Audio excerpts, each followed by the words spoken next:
Why was Emmett Till killed? Now, if you know anything about the story, you're probably going to say for allegedly whistling at a white lady, and that was the accusation, but that was just the excuse. So in 1955, 1 year after the famous Brown versus Board school desegregation case, Emmett Till is a 14-year-old child from Chicago visiting family in Money, Mississippi. While there, he allegedly whistles at or gives undue attention to Carolyn Bryant Donham, who's running a little store that mostly serves black sharecroppers. He is then kidnapped by her husband and his friend in the middle of the night, driven around, beaten until he is unrecognizable, and then killed, and then tied to a cotton gin fan and thrown into the Tallahatchie River. His mother has to fight to get his remains back, fight to actually see those remains, and then insists on an open casket so that everybody can see what those men in Mississippi did to her child. His killers were tried in front of an all-white jury in Mississippi. They maintained they didn't do it, but that he had been sexually menacing towards one of their wives, Carolyn Bryant Donham. She gets on the stand and testifies to that. And then in 2016, she admits that part was not true.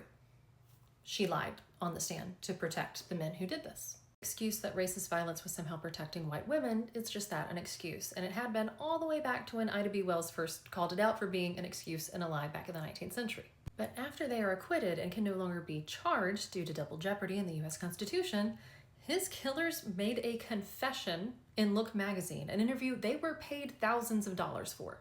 Now, we know from the evidence on the body that this version of the story they give is very self-serving. It is sanitized. This is them trying to make themselves look good while absolutely admitting what they did. But the why they give, the reason they give for what they did, I think is really telling. Milam also admits that the first time he is worried during this entire night of criming is when they stole the cotton gin fan because they thought they might get caught stealing. The magazine claims that as they beat Till, he never hollered, and he kept making the perfect speeches to ensure martyrdom. They allege that he said, "I'm not afraid of you, I'm as good as you are," and then taunted them by saying that he had been with a white woman. So according to their confession, they take him to the final location, they make him strip, and then they ask him, "You still as good as I am?" And he says, "Yeah." "You still had white women?" He says, "Yeah." And then they end him. So yeah, while they include the stuff about white women, which Carolyn Bryant Donham also testified to back in the day before admitting in 2016 that that was a total fabrication, the problem they have with Till that they admit to in this confession that is meant to make them look good is not that he is harassing white women.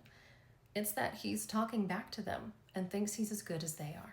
And in case you think this is ancient history that just doesn't affect us today, here is one of 3 signs, memorial markers, at the site where he was found that have had to be removed because people think it's fun to go use them for target practice.